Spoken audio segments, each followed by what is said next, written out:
అందరికీ నమస్కారం. మన ఈ మధ్య నిజామాబాద్లో మేము సంక్రాంతికి వస్తున్నాం ఈవెంట్ చేయడం జరిగింది. అది నిజామాబాద్ పట్టణంలో ఫస్ట్ టైం. ఇంతకుముందు ఎప్పుడు మన దగ్గర సినిమా ఈవెంట్స్ పెద్దగా జరగవు. అప్పుడు ఒకసారి ఫిదా సక్సెస్ మీట్ ఒకటిసారి పెట్టాము. మళ్ళీ సంక్రాంతికి వస్తున్నాం చేసాం. అంటే ఆ నిజామాబాద్తో నాకున్న అనుబంధం అలాంటిది. నిజామాబాద్ జిల్లా వాసిగా అక్కడ ఈ సినిమా ఈవెంట్ చేయాలని చేయడం జరిగింది. పోతే ఆ ఈవెంట్లో నేను మన కల్చర్లో ఉండే మన దావత్ గురించి, మటను తెలగలు గురించి సంబోధించాను.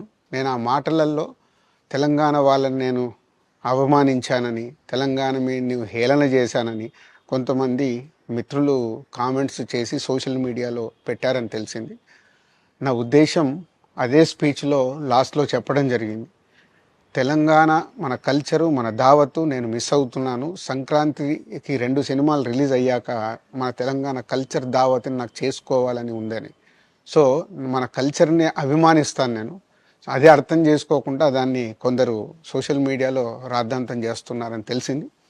నిజంగా మీరందరూ ఆ మాట వల్ల ఏదైనా హర్ట్ అయి ఉంటే నన్ను క్షమించండి. ఎందుకంటే నా ఉద్దేశం అది కాదు.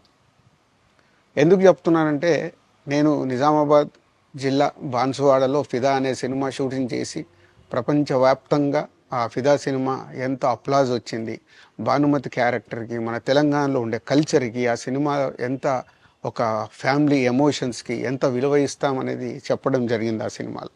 అది ప్రపంచవ్యాప్తంగా ఫిదా సినిమా ఎంత పెద్ద హిట్ అయిందో మీ అందరికీ తెలుసు.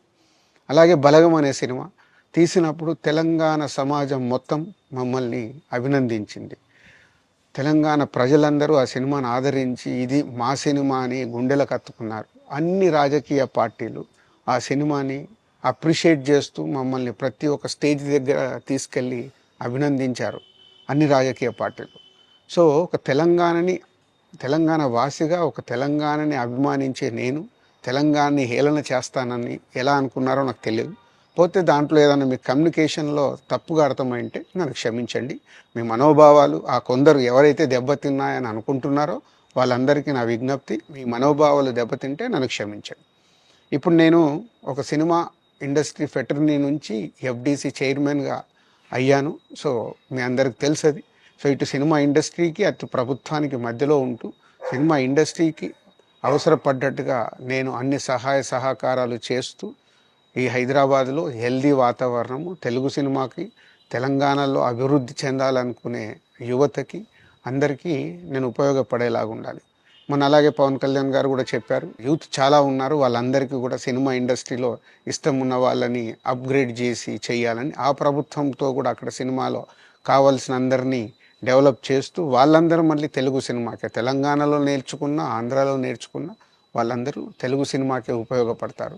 సో అందరికీ, తెలంగాణలో ఉండే అన్ని రాజకీయ పార్టీలకి నా విజ్ఞప్తి, నన్ను రాజకీయాల్లోకి లాగకండి. అలాగే ఎఫ్డీసీ అనేది కూడా సినిమాకి ఉపయోగపడే లాంటి అభివృద్ధి పనుల గురించి అవే చేస్తాను తప్పితే అది రాజకీయాలకు సంబంధించింది కాదు. ఎఫ్డీసీ కానీ నేను కానీ సినిమాలకే ఉపయోగపడతాము. ఇది అన్ని రాజకీయ పార్టీలు అర్థం చేసుకొని ఫర్దర్గా నన్ను ఇలాంటి అవసరం లేని వీటిలోకి లాగకూడదు అని మీ అందరికీ, అన్ని రాజకీయ పార్టీలకు నా విజ్ఞప్తి.